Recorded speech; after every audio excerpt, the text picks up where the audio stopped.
All right, what's up, everybody? Welcome to GoJo with Mike Golic Jr. That is me. These are the holiday podcasts here, which means we get to do things a little differently than normal. As always, download, subscribe, rate, and review wherever you get your podcast, those 5-star ratings. And, of course, check us out on the DraftKings YouTube channel under the GoJo of Mike Golic Jr. tab. Got a fun one here today for the holiday season. Want to take everyone back in time to, I think, the moment that in a lot of ways will end up being either the 1A or the 1B in my career highlights, and got to do it with two of my favorite teammates of all time. Joining us here on the pod, Anish Shroff, ESPN play-by-play and the Carolina Panthers voice with us here as well, and Taylor McGregor, ESPN sideline reporter, as well as the host and field reporter for the Chicago Cubs. Guys, we got the band back together. What's going on? I know. The oral history of the Duke's Mayo Bowl podcast. I feel like the only thing that's missing is we should all have a box of, as you said, cream-filled cookies and some mayonnaise. I know the fact that we didn't, the first time or one of the first times I saw Anish in person after the Mayo Bowl was at the men's lacrosse Final Four in Hartford, Connecticut, and there ended up being a massive rain delay, and so we were sitting in the back there chopping it up out in front of the broadcast booth, and all of a sudden we just looked over, and on the desk or with all the snacks up there in the press box, mayonnaise packets and Oreos, and we just kind of got kumbaya together for old time's sake. Classic. Oh, my God. It wasn't Dukes, however. Unfortunately, it wasn't Dukes. Yes, exactly. This is strictly a Dukes family when it comes to that standpoint. Family. It has twang. And it really does make a difference. I mean, I don't think some of the things we tried on air last year would have been the same if it was normal mayonnaise. The twang matters.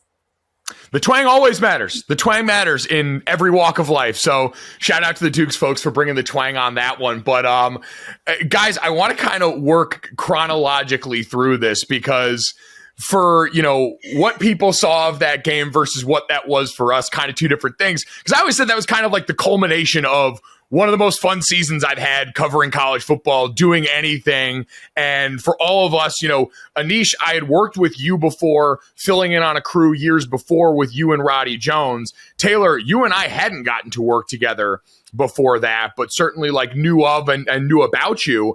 And so we got together, and week one, I remember being in Maryland with you guys, and we bonded over the fact that at that point, Anish was a newly minted Taylor Swift fan, and it feels like the rest was history after that.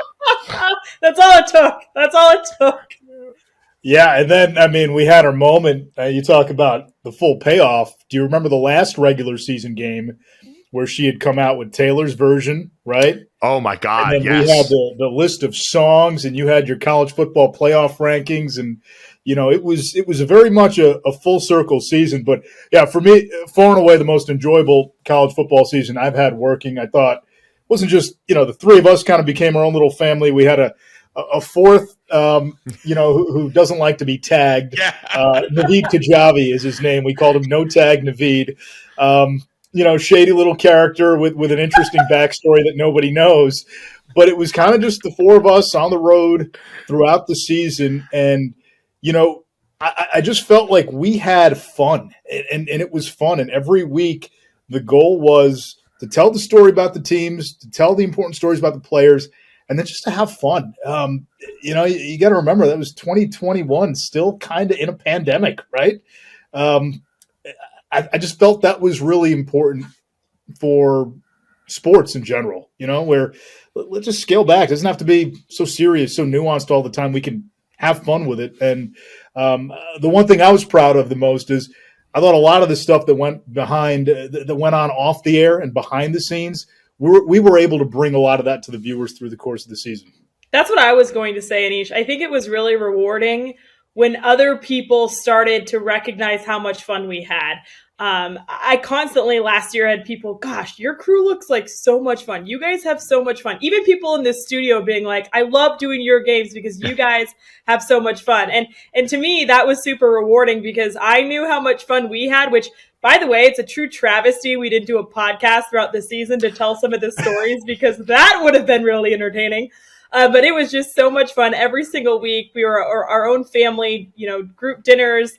The Friday before, truly, we could write a book about some of the conversations we had at those dinners. And I just look back and I'm thankful because that was my first season on a package. And so you guys set the bar extremely high as to, what type of family you can create within the dynamic of a crew. Yeah. And one of my low-key favorite moments, that would present itself every few weeks, anytime there was a gain of 1 yard on first down, I'd look over to Mike and I'd just go, and that'll bring up 2nd and 9. And Golic would sit there trying not to giggle. For anyone that's not familiar, in front of us in the booth, there's 2 buttons. There's the cough button and the talk back button. One so we can talk to the producers in the truck and communicate, and the other one so we can cough and it not goes out on air. And the amount of times I'm leaning on the cough button as Anish just stares daggers into me with 2nd down and 9, or just does it like a throwaway. He'd no look past it sometimes, where he'd just call it like it was run of the mill in the play. And I'm hammering the cough button just to make sure that I'm not crying on air. It was the game within the game. So it was a game within the game. It was, and a lot of times I would throw it out at you, like, that's a pickup of a yard, and that brings up Mike's favorite down, 2nd and 9, and then I'd watch him, and he's losing it, and that was, again, there were some inside jokes, and there was a lot of that camaraderie. We had a lot of fun. That was a lot of fun, and I remember when we got the Mayo Bowl assignment, given what that bowl does, and give the bowl folks a lot of credit. They have built this thing up to be an event. I think it captures the spirit of bowl season. Hey, let's not take ourselves too seriously. There's a million of these events. Let's be unique. Let's be different. And when we saw that we're getting a chance to do this, especially with how it had been built up and with what the end game that was promised, which was a coach getting a 4-gallon bucket of mayonnaise dumped on his head, we said, man, this is a chance not just to lean into it, but literally plunge into it. It was, it had built up. So we had seen in bowl season for years that it evolved from the Cheez-It Bowl folks dumping Cheez-Its onto coaches. The famous Idaho Potato Bowl did it with French fries, I believe. And so we had a couple of those. And you're right, it all kind of built up to this moment. And a lot of people had questions about it. And walking into that, I will say the person I was most nervous in the lead up thinking about it was Taylor, because she was going to be the only one of us down in the action and down in the splash zone anywhere near all the mayonnaise in this. T-Mac, you had to be sweating bullets. Well, it was funny because I just didn't know how it was all going to play out. Going into the stadium that day, I'm like, okay, is this a situation where I'm right on the field post game with him and he's going to, they're going to dump it right over his head right there. I didn't know. It ended up not being that way. They kind of took the coach off to the side and had this sort of set up to get the mayo dousing. So I do remember Golic, same thing. And you were the one who brought it up. Like, are you nervous? And I was more nervous, like, okay, what should I wear? Because if I wear something that's potentially near mayonnaise, probably going to get destroyed forever. So, I had to choose an outfit that I didn't care that much about. It ended up raining, so I was in a raincoat, which probably worked in my favor because when Beamer did get doused with the mayo, there was some remnants that got on my rain jacket. But luckily, I probably should never have wiped it off and just kept it on there for good measure and good memories. Send it to the College Football Hall of Fame where it belongs, in a display case. Yeah, you can't tell the story of the sport without the history of that game. And it was, they recognized they had a crew that was going to lean into it, that had, I think we earned our place in that game based on a season long of committing to the bit. And so we finally got to that point where it was the week leading up to it. And Anish, you were the one when we had the production meeting early in the week that brought this up. Wasn't it like a BuzzFeed article that had strange pairings of mayonnaise and food that you had dropped in our lap? It was some article which said, all right, these are strange things that you can, dip and dunk in mayo. And so we started talking about it as a crew because you got to remember, something happened in the lead up to that game. So originally, the whole build up to the game was going to be the end game. And so originally, to Taylor's point, we thought that you were going to be interviewing the coach post game on the field, and then the dump would happen on the field. And then they switched that up on us, 4 or 5 days out, where the Carolina Panthers basically stepped in and said, hey, we've had a lot of injuries this year. We're not getting mayo into this turf. Maybe it messes with the viscosity of it. I don't know. And you're going to have to do this in the tunnel. We're not going to do it on the field. And what that meant is logistically, it wouldn't air on TV, on linear television. So, Taylor, you do the post-game ceremony for these bowl games as the field reporter. And now all of a sudden we've got to adapt because, what we thought was going to be the culmination of the broadcast on live TV will now end up on the app. And our challenge now became, all right, well, if people aren't going to see that, we have to keep them around for that. And how do we build toward that? Yeah, that was the entire goal of this thing. It was elaborate storytelling because also like in the middle of that, we ended up like, we'll get to the game that went haywire in so many ways that we weren't prepared for. Like we got the gift of a great game, which helped out in that process too. And so we got ready. We saw that article. We're like, all right, why don't we eat some stuff on air as kind of a through line to keep people going in this sort of like breadcrumbs leading to the ultimate mayonnaise prize at the end. And we had picked out a couple of food items that we thought might work, some things that might go well. We had a donut mixed in there. We had the peanut butter and jelly sandwich in there, the Uncrustables that Anish and Taylor watched me the entire season just completely housed before games when we would go for snacks by the truck. The caramel things that Anish hated. Do you remember those? Oh my God, the Werther's candies. Yes. Anish hates them. And I still find them in my purse because last year I would grab stacks of them and throw them in my purse. And I'm still like, oh, that's Grandma Taylor walking up asking anyone if they want any Werther's candies on the trips now. Werther's candies, and then you went for the Uncrustables. I mean, you would devour this stuff. That was the untold part of this, and I'm glad you're doing this oral history because all season long, like Mike, you didn't grow up poor, but like you ate like Oliver Twist, and I mean that in a heartwarming way. We would go to places, and I'm thinking, okay, maybe the guy grew up in Connecticut. We know who his dad was. Refined palate? No, we're in Mississippi for back-to-back weeks, and Taylor, he's going around looking for chicken on a stick, but not just chicken on a stick, gas station chicken on a stick. Okay, so before we started recording this, before Anish was on, we were talking about the different hotels we stayed in, and we brought up the one in Starkville, Mississippi, and he said the best part of that hotel was the fast food restaurant that was in the parking lot. I'm like, only he remembers the fast food restaurants in the parking lots. They had a cookout right there. It was steps away from us in Starkville. What better way to start your day? No, it is true. I said to Taylor, I think in Mississippi alone last year, I gained 15 pounds. I had 4 meals at the gas station in Oxford. What about Tallahassee? Do you want to tell people about the little sojourn, little odyssey you took us on at 10 o'clock at night? So Anish and Taylor learned pretty quickly that I think I said this on the broadcast for the for when we were in the New Orleans Bowl last year. I'm like a bloodhound for carbs and sweets. And so every place that we would land, I would try and find some cool ice cream spot or something that people around there would recommend. And Tallahassee, we didn't get a lot of recommendations. And so I just looked one up on my phone and I said, oh, this place looks kind of cool. Looks like it could be kind of trendy. Let's go and check this out. And so we had gone to dinner. And then I said, all right, I found it on here. I got the directions to it. Let's go. And I lead us on this journey through every dark, dimly lit back road in Tallahassee. And I got to give T-Mac credit because she was out in front of this, no fear, walking through this completely unknown terrain, didn't give a damn, as Anish and Naveed were both in the back like, we're going to get jumped. We're for sure going to get jumped walking to go get ice cream. I think I was just so excited about the ice cream. Where were you taking us?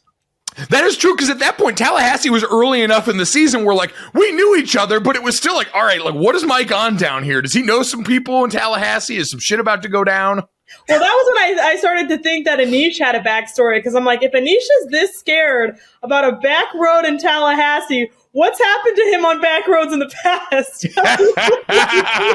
Backstories on back roads. The Anish Shroff story. Oh my God. Yeah, that was probably I feel like for the rest of the season, for the most part, I kept us on the straight and narrow because we also had to walk like 2 miles to get there. So I was exhausted by the end. And then we waited like 2 hours. The ice cream was good, though. The ice cream was good. We did have to wait a long time. That's right. Yeah, I felt bad about that one. I did feel bad about that one. It was good. Yeah. Good stuff. But all of that is a culmination of, yes, that was just kind of how we got down. For the New Orleans Bowl, it was a cinnamon roll the size of our head in between yoga and a 5K inside the stadium. We contained multitudes. Again, not to toot our own horn, but toot toot. And Fargo, that donut shop that had a donut about the size of your head too. Maybe I just will drive up to Fargo. I'm in Brookings, South Dakota right now. I think it's maybe another hour and a half, 2 hours. Might go up just for the donut. So the theme here is food was a big part of the theme of our season leading up to that. We get the Mayo Bowl. We're on the call, and we got to figure out now two things. One, we have to build to this crescendo, and we have to keep viewers with us long enough so at the end of the game we can say, hey, flip onto the app to watch the winning coach get dunked with mayo. And then we also have to figure out a way to sort of build toward it with some, I guess you can call it a gimmick. And so we throw out the idea, hey, what if we're dipping mayo in different foods? And that's where Mike chimes in, and you go with I want to pick the foods. I had been curating our bad eating all year long, so it only felt right. So, yeah, we landed on Oreos, which earlier in the season we had gotten a little bit of pushback. We went to 10. So this also builds into it. So we make the food choice there. Cream-filled cookies. Why did you say cream-filled cookies? I was going to say, for anyone that hasn't seen the clip, when we're introing that first one, because we led with Oreos, then we went Uncrustable, then we did a glazed donut at the end of that one. And we led with the Oreos, and I, in the clip, say, all right, we're going to go with the cream-filled cookie first, because rewind back to our game at Tennessee. We had South Carolina at Tennessee in Knoxville, and Alante Taylor was a defensive back for Tennessee who, in this age of NIL, had an awesome deal with what do you guys remember the name of the cookie place there? We could say it now because we're not on the broadcast. Moonshine Mountain Cookies. Yeah, Moonshine Mountain Cookies. So we had Moonshine Mountain Cookies had sponsored Alante Taylor, and anytime he got an interception that season, Tennessee fans could go and get 2 free cookies. And in the middle of this game, Alante intercepts a 2-point conversion, and Anish, ever up on the rules, reminds all of us that on a 2-point conversion, it doesn't technically go down in the books as an interception in the body of the game. And we get to commercial, and we are all like furiously DMing this cookie place, trying to find out if this counts and if we could tell Tennessee fans they're getting free cookies. And we came back on air and said the name of the cookie place. Or Taylor, had you said the name of the cookie place already doing the report down in the sideline? Because that was one of your stories. Well, just to add a little bit to that story, we didn't really know how everything worked with NIL. Everybody was figuring it out. So the day before, we knew about this kid's NIL deal. So I was like, well, naturally, we have to go check out this cookie place, and we have to have cookies ready in case he does get an interception. So I had gone to the cookie place, gotten these bomb cookies, and was ready on air for them. And so I think I was the one who mentioned it off the top, which I actually think I said the name wrong on air. So whoops, sorry, we'll make up for it now. I had said the name wrong, but still said the name. And then you guys probably said it again and didn't go over well. Yeah, but you know what? When you said, hey, we're furiously DMing people, that was reporting, Mike. We did some reporting, and Moonshine Mountain Cookies got back to us and said they're going to honor the spirit of the NIL. It'll count. And everybody got free cookies, so we were able to bring that information out. But yes, we got a few slaps on the wrist for mentioning the specific name.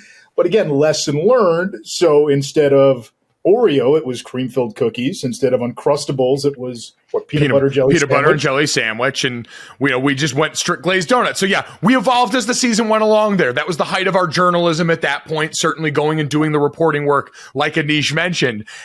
But we got us to that point. And so it all built up there. And I think pregame, before we got to the actual game, the last sort of piece of the puzzle also was our producer for the year is John Kettering, who you guys still worked with in this past season as well. Brock Osweiler was in the booth with you guys.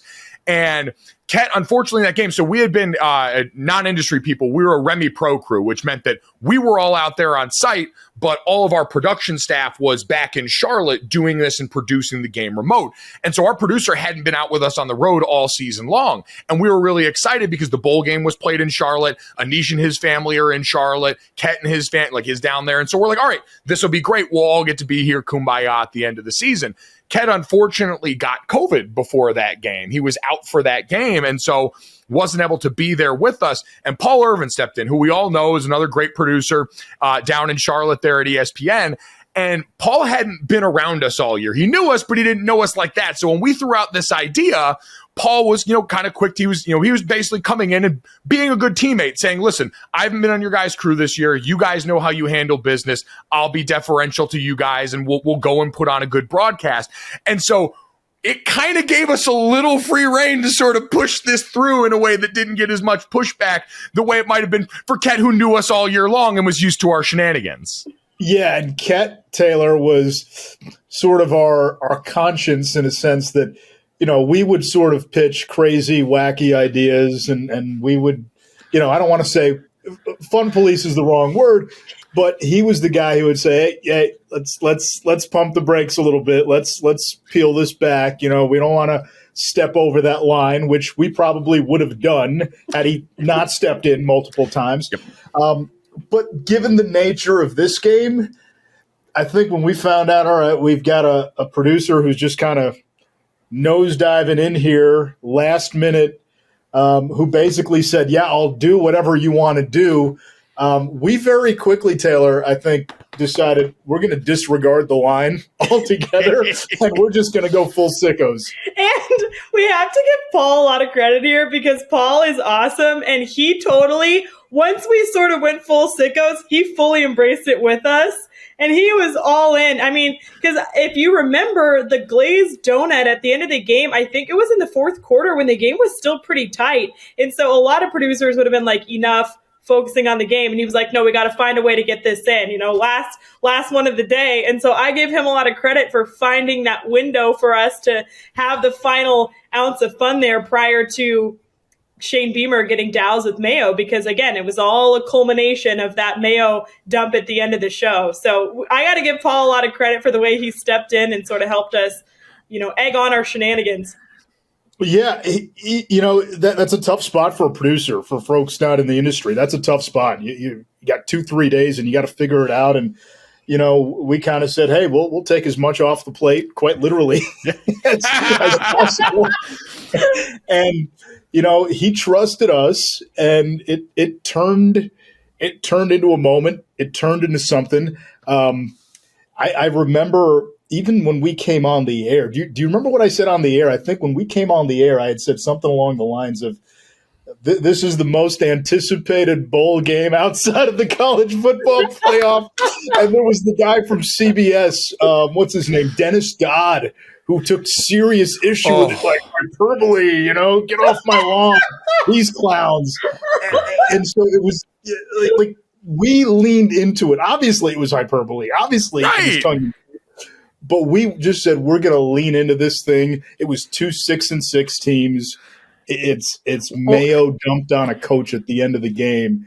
And I remember once that thing started, that was probably, I don't know if you guys feel the same way. Like that was as much fun as I've had on the air in my broadcasting career. 1,000%.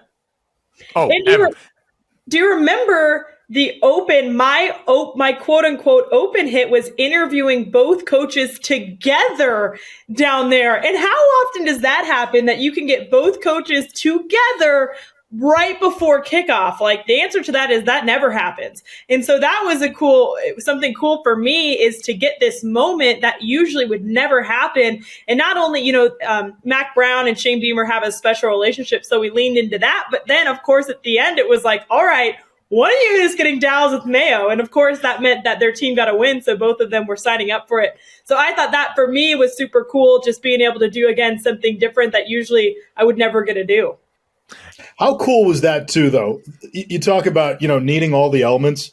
The fact that both coaches were so willing to lean into this as well and embraced the spirit of what that bowl game was about. I think that's the message in all of this, right? Is it took a lot of people willing to go all in and willing to embrace something that was a little bit different, because the Dennis Dodds of the world, there were a bunch of people that came out after the fact and said, we tried to make it about us or tried to take away from the game or any number of things that were a criticism of something that looked and sounded a little different. And I know just, knowing us and knowing the way this crew approached it, like there was a ton of sincerity played to what went on the field in that game. I mean, we had Golic Jr. coming in and playing quarterback in a way that South Carolina had hidden that entire week. We mentioned it was a 2 6-6 teams, but it was, a border war game between North Carolina and South Carolina. There was all that baked in. We're in Charlotte, and we had a really good game in the midst of all this. It's always like when you get the criticism of athletes where they're out doing something else, and you get the people that are like, why aren't you in your playbook, or why aren't you doing something like that? Every waking minute wasn't spent doing all this stuff, but we pick and chose spots where we leaned into, like you said, what was the overarching theme hanging over the heads, quite literally for the coaches and for everyone else in this game and in bowl season, is we know not all of these games are for the national championship. We know not all of these games to the average fan of sports who's just coming in is going to be the most appealing thing in the world. But to college football fans, tried and true, who love how weird and wacky this sport, the fact that it's a little bit dressed down from its NFL counterpart, like there was plenty in the game for everyone and whatever your tastes were, at least I thought. Yeah, and I think the biggest point that I would just hone in on is it is college football, yes, and there's an element of college football that is to be taken seriously. But at the end of the day, it is entertainment. All of this is entertainment. And so the fact that people don't want us to lean into the entertainment aspect of it is just silly in my book, because again, this was teeing itself up to be great entertainment. And I was super proud of the way we leaned into that. And I thought it was an amazing show. I just go back to what was the story of the game? What was the thing that drove people to watch that game? What was the singular driving force? It was mayonnaise. You had Sam Howell playing his last game basically in his hometown, and you had North and South Carolina. But even the coaches, embraced that. That's what they were asked about in the press conference. And we covered the other stuff, Sam Howell playing his last game and why he was playing when he could have opted out very easily. I thought documented the game, but I thought it's on us. ESPN's motto is always serve the viewer. Mm-hmm. And people are tuning into that game because of what's going to happen in the end. And I guess we should probably go to that first moment, right? Yeah, the first moment was really more about the first look. Like, think of a father seeing his daughter on her wedding day for the first time.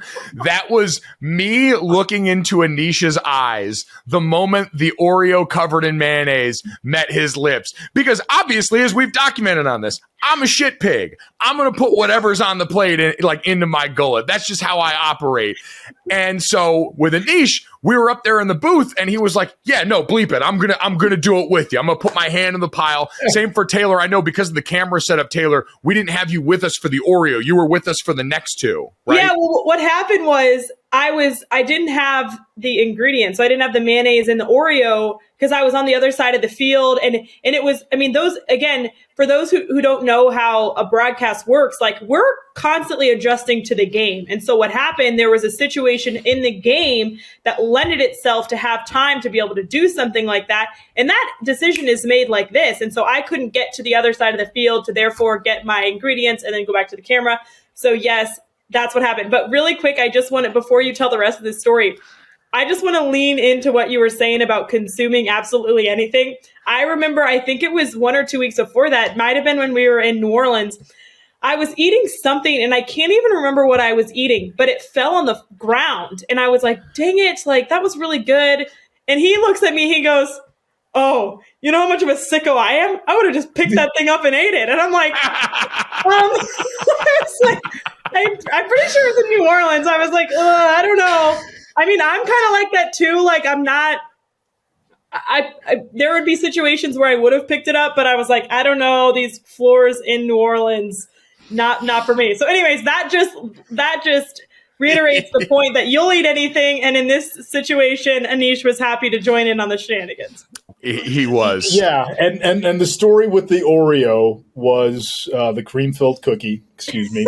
The story with the cream-filled cookie. So that was the first one. And, we didn't really have an idea outside of Golic of what we'd be eating. Now, the Oreos were a little giveaway because you were cradling a pack of Oreos like a football pregame on the field. And I saw that. And I said, what's all that about? And you kind of looked at me and said, oh, you just wait. And so I kind of figured, okay, there's going to be, something here that I might end up regretting. But when we originally did the Oreo, people saw my reaction. And I'll let Mike take it because you saw it. I know I turned into a meme. Taylor texts our group chat after the game like, hey, new profile pic. Here's your new you text my phone now, like, we got a new picture for you. But you saw my reaction because it's really it was really a two-part taste test there. It was the immediate shock of the situation where I obviously, how's the cookie? I'm chewing through it. I give the instant review on air with my mouth full because I'm my father's son. And I'm watching Anish process all of these complex emotions with this Oreo covered in mayonnaise in his mouth. And at first I looked at him and I said on air, oh, I'm going to have to call the rest of this drive by myself because I thought he was going to get sick. And then he works through it. He gets back with us. And as soon as we hit break, he looks at me and he goes, you know what? Not bad. Like, it's got that twang. So I've never asked you this. Had you tried it before? No, hand to God, I had never dunked anything in mayonnaise like that before in my life, and specifically not an Oreo or any of the things that we did that day. So I flew in blind with you. This is the photo of Anish, by the way. That was the moment where he realized, oh, this isn't so bad. I think that might have been the PB&J. That might have been. This is Anish's contact picture in my phone, so anytime he calls me, that is what pops up. And like the amazing part with that, like it popping up on our phones is ESPN. So again, we're doing a game. We don't have any control of what's going out there. And during the game, ESPN's social media department, and shout out to Reba and all those girls that do people that do a fantastic job managing the social accounts and helping us all get those things. They just threw that out there during the game, and all of a sudden our phones are blowing up because it's starting the process of going viral online during the game while we're doing this. And then Wasn't there an ESPN alert? Yes. It pushed out. A couple things. I remember, again, so when I'm down on this sideline, I can't see what's happening up in the booth unless I'm near a monitor. And at that particular moment, I was not near a monitor. So I could only hear what was happening with you guys when Anish almost vomited on air. And I hear our producer, Paul Irvin, and I don't know if he was in your guys' ear, he is dying laughing. Like, he's in my talkback, like, oh my gosh, and is like crying laughing. And so I'm laughing down on the sideline, having no idea what's going on. And in my head, I'm like, is he actually about to puke? Like, I don't know. For a split second, I was not sure. And that was the beauty of it, is that was all, like, we couldn't prepare. Like the live game going on in front of us, the game within the game was not being sure what any of our reactions to this are going to be. But then it just went nuclear from there. And I know we were all excited about how we were going to lean into this game and having fun with it because we all love college football. We all love bowl season and all of that stuff. I don't think any of us could have predicted what happened when it actually hit like that. That was the one thing that blew me away. Could not have predicted, what was it, Australia? An Australian newspaper that wrote about what sickos we were. They said that we were the reason why America was without hope or like beyond saving. We did that. We did do that. Dionne Warwick said that we should be put on paid leave, that we should be off air for what we had. Miss Dionne, one of the queens of Twitter and of R&B, thought what we did was that morally reprehensible. We registered with an audience that, again, to Anish's point, serving the viewer and the casual fan that was going to come into that, we gave them something they have never seen before or probably won't since.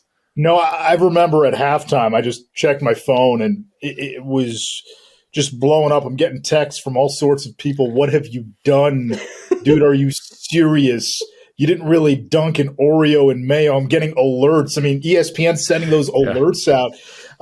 It created, for better or for worse, one of the more interesting and memorable moments of of bowl season, and then we decided, hey, let's do part 2 and part 3. Yeah, hey, we kept it going, so we kept that through line going, and they all again, Anish, Taylor, correct me if I'm wrong.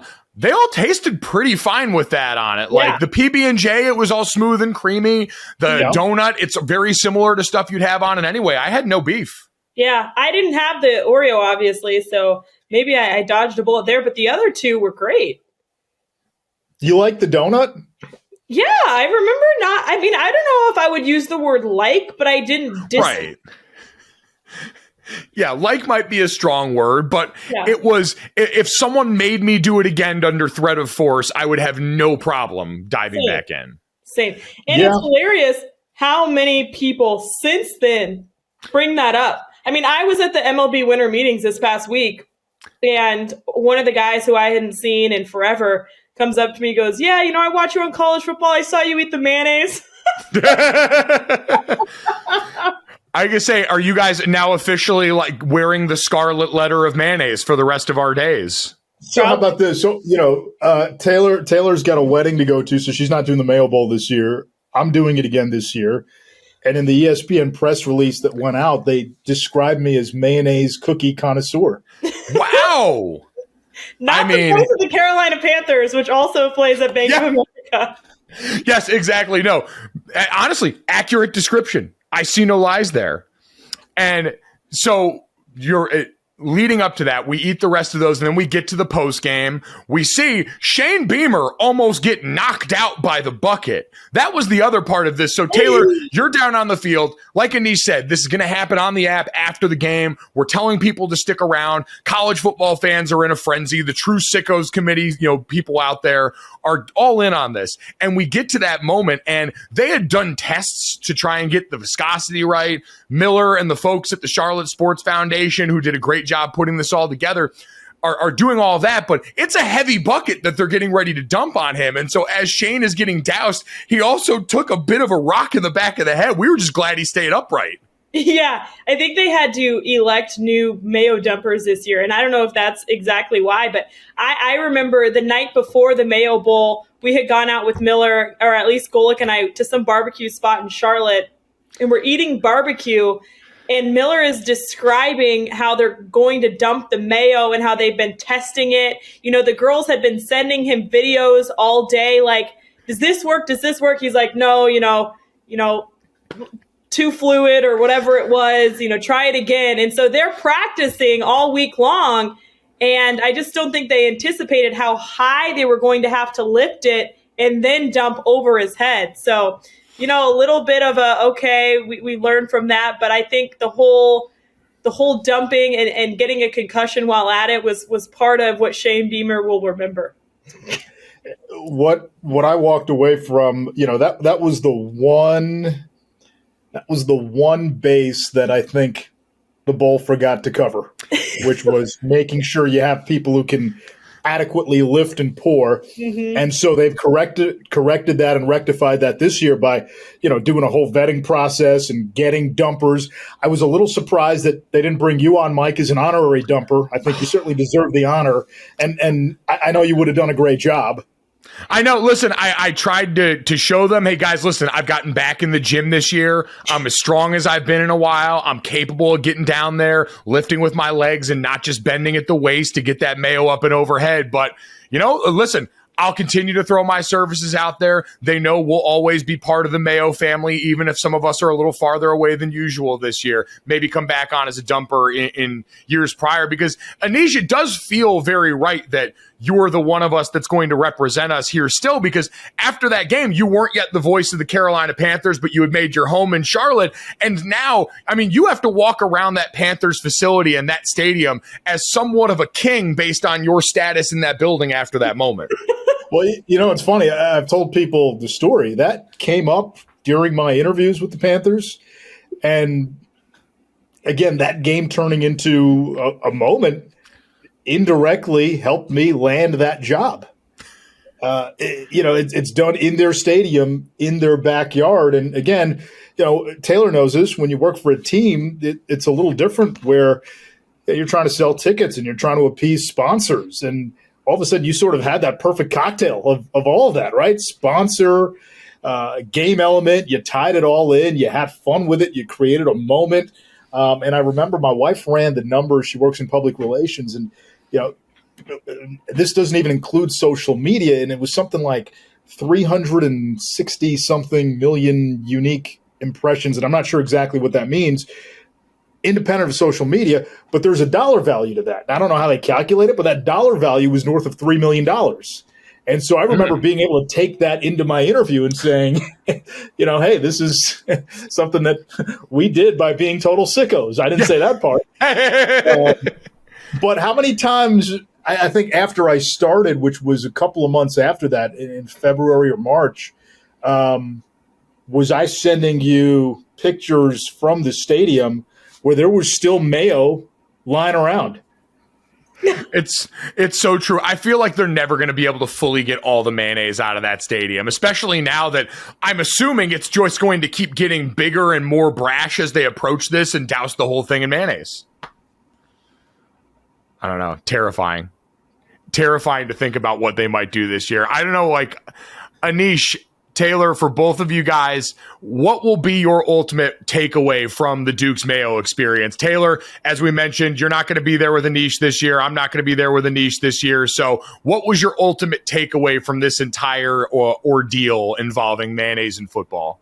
Well, my first takeaway, I'm not going to be there because my little sister's getting married. And so I don't know who thought it was a good idea to schedule a wedding on New Year's so that I couldn't do the Duke's Mayo Bowl. So that's a little messed up. I'll have to take that up with her later. No, no, I think the biggest takeaway was not being afraid to lean into the entertainment aspect. You heard about some of the criticism, and there's certainly some of that you have to be careful about, but it's entertainment at the end of the day. And what people wanted to see was that Mayo dunk at the end of the game with whatever winning coach won the game, and to have fun with it and not be afraid to have fun and lean into all the shenanigans that could potentially come out of that. And I think we did a really good job out of it, and we showed our personalities, and we gave people an enjoyable broadcast from my vantage point. So those would probably be the top two things. Don't get married during bowl season, and don't be afraid to lean into the entertainment. Incredible advice. I'll say this. The thing that I kind of took away, really two things. One, it just felt like really a perfect send-off for our crew. That was the last time the three of us had done a game together, and Mike and Taylor, we had so much fun on and off the air that season, and it was like this cauldron of just everything we had sort of poured into the season, and it was a lot of us in there, and it was authentic, and that's what I liked about it. And then the other thing, a lesson for any young broadcaster potentially listening to this stuff, I think sometimes you got to trust your instincts, and it's better to beg for forgiveness on the back end, Moonshine Mountain cookies, right?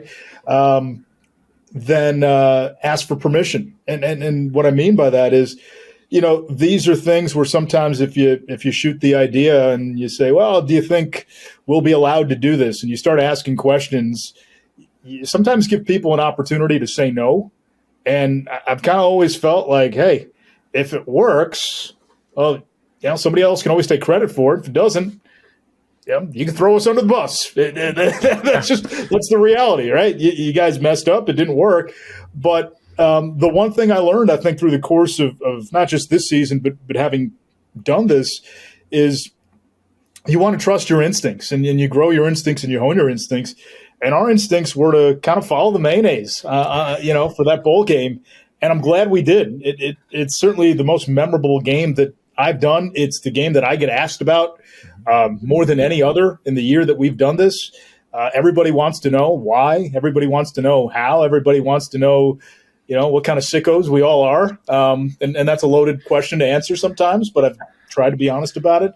So I think it's trust your instincts. And when you're a broadcaster, sometimes you want to step over that line, and it's okay to do so. Yeah, I think that what you said there, and both of you guys kind of hinted at it there, is sort of trust. Like, and I think it was trust with like all of us too. That was the part that was most fun to me. Is I think you earn those moments to go out there and give yourselves into the thing like that through the entire year. And we had spent so much of that year on and off the air. Taylor, you described all the time together, playing board games in the lobby of these hotels and tracking down ice cream places and doing all that. But then in the game, like, it was an equal partnership, I think, across the board. Like, Taylor, we've always talked about this sideline. You have comparatively fewer opportunities to impact the game, but that never impacted like the preparation you put into this. You always had such great stuff. You always related something that we could talk about back in the booth. Like, we trusted you every time we were going down to you that there was going to be an awesome value add in that moment. And Anish, we trusted you that you were always going to set the tempo and the framework for the game. What is the big story of this game? What is everyone thinking about when they look at this matchup? And so just because I trusted you guys so much in that we could all hand the baton off at some point and everyone was going to do something awesome with it, I think that's what for me made this moment possible and made the season fun in general. Was just there was that much trust personally and professionally, at least from my standpoint on the crew. Yeah, no doubt. It was so much fun, and I think this job is awesome, getting to go to these college towns and call these games, and we've gotten to call some big games, but it's so much fun just being with you guys. And I think, not to be too much of a sap, but like, we know we had a good season when we all still have a group chat. Like, we still talk almost every day in that group chat. And we keep up with each other's lives. And I think that just, is a clear indication of how much fun we had last year, because we're still friends outside of work. I think for me, that component just for this season, without getting sappy as well, that was it. You guys both became, really close friends. We had a lot of jokes at each other's expense. We also had some, really, sound, real conversations that I don't think coworkers often have with each other. And that was, that was endearing. And we got to, see the full extent of everybody's personality. I think by season's end, there really weren't many secrets, between us three. And it made for this very, I thought, relaxed atmosphere on the road. Going to work and going on the road every week was fun. We looked forward to it. Where are we going to eat? Where's Mike going to take us for dessert? How many times can I get Mike to crack up during a game? How many times is he going to try to get me to laugh during a game? We would have all these running inside jokes. And for folks who don't know, the biggest laugh of anybody on our crew is Taylor. Taylor will laugh at anything. If you say you could have the worst joke possible, she'll make you think you are a comedian, because she will belly laugh at literally anything and everything, and that became a running gag. Wait, can we tell? Okay, so I have a quick story just to go along with that. Anish and I, we have a lot of great conversation, and he'll give me life advice. And one time we were talking, and sometimes I just have a tendency to laugh, especially when I'm nervous. And so we were talking about a situation, and he was like, well, how do I say this? The laugh. I just started dying laughing. I was like, I know. I do. I laugh. It's so bad. Yes, if you're feeling down about yourself, that you're not funny enough, hang out with me and I'll make you feel like you're a comedian. It is so true. I said from the moment I left sports, the hardest thing was finding the feel in the locker room of people that you could like trust and be your fullest self with every day. And we had that with this crew, and it was awesome. And it's what made this whole season and the lead up to that game and execution so much damn fun. As this podcast, which we talked about, we said last year we should have done a podcast every week. We managed to do it here. Guys, thank you for helping me relive this memorable experience for us. I love you both. You're awesome teammates, and I'm sure I'll be talking to you in the group chat all during this game as me and Taylor egg on Anish while she's at a wedding and I'm just at home getting drunk watching mayonnaise. Yeah, I'm telling you, we're cooking up a few things. So we're going to try to cook up a few things this year. Hopefully we can execute them. Hopefully we can at least match what we did last year. But we've got some ideas this year. One of the things that we need to do this year is at some point, Taylor, I'm sure Andrea Carter, who's our sideline reporter, is going to be all over this, but right? We're reporting on this event. I mean, at some point in the second half, don't we need to hear from the dumpers? Don't we need to hear what's going through their head? That's actually a really good point. That's a great point. Yeah. Yeah, that's important because really that was the downfall last year and the glitch. So we have to make sure those guys are in the right mindset to make sure no more concussions happen. Challenge to Andrea Carter, who I know is up for this. I've seen the work that she's done with Alyssa Lang on the SEC Network. I know she's about that life. Taylor, you mentioned it. They were testing out the viscosity last year. I think Andrea needs to go and personally hand test out the viscosity of the mayonnaise on air to make sure that it's going to be light enough to be dumped on a coach. I feel like that'd be responsible journalism. Yeah, and I also feel like we need to see them lift the mayonnaise before too. So there's a couple questions, definitely the viscosity, but also, do they have the muscles to be able to lift that thing above their head and then dump it? Because that was really the issue last year, is they couldn't lift the mayonnaise high enough and then dump it. I'm picturing like a Rocky-style mayonnaise training montage. I mean, I would almost think you would need a Drago and a Rocky. That thing was heavy, from what I understood.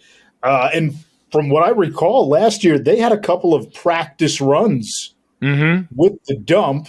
Somebody actually had mentioned to me about a week or so ago and said, hey, they practiced dumping the mayonnaise. Would you be willing to sit down for it? And I thought about it and I said, in the spirit of the bowl game, I would absolutely volunteer as tribute. Wow. Let's go. Wow. This is what we want right here. That is commitment. All right. Well, I am waiting on bated breath now for this video to hit the group chat if and when it goes down. Wow. All right. See, if nothing else, let that be the sell that you need to make sure that you are asses in seats for the Duke's Mayo Bowl Part 2 with Anish Shroff at the helm, both hands on the wheel, but certainly Mayo riding shotgun in the passenger seat. Well, I was going to say, and the one other element that I was hoping to have last year, we didn't have. I'm hoping we got to reach out to him. So if you remember the beginning of the last college football season, they had the Duke's Mayo kickoff. Yes. At Bank of America Stadium. I believe it was Clemson in Georgia, right? Game day was there. And do you remember the dude who was just squeezing it all over himself and bathing himself and lathering himself up? Well, we had reached out to him before the Mayo game last December to see if he would be there. And he was on some trip, I think, in South America. Well, if he's there, I mean, just, again, you got to lean into this thing, right? Yes. He's overdue for updating his skincare routine once again to include mayonnaise. I have such FOMO. This is not fair. I literally am oozing of FOMO right now. Oozing of FOMO and mayonnaise. And instead of soap, I'm just going to mayonnaise the entire tub. Oh, dear God. That's how you get into the true deep, dark feelings of bowl season for all of our fellow sickos. Man. It is. It's good for the skin. I always tell people that. It's good for the skin. Guys, this was amazing. Thank you both so much for giving me an hour of your time to talk mayonnaise and football. I love you both. Best of luck with the rest of bowl season. Everyone, make sure you check out Anish and Taylor. Quickly for you guys, Anish, you're on the Duke's Mayo Bowl. What other bowl game are you calling this season? And Taylor, I know you're on a couple as well, right? Yeah, I'm on the Cotton Bowl Radio, the Liberty Bowl, and the New Mexico Bowl. Boom. Yeah, and I'll be on the Mayo Bowl, the Boca Raton Bowl, and then the Celebration Bowl on radio. Awesome. So make sure you guys check out Taylor and Anish at both of those spots. Make sure you download, subscribe, rate, and review this podcast wherever you get them. Thanks so much. Everyone keep having a happy holiday and enjoy bowl season. We'll talk to you soon. Boom. Money in the bank.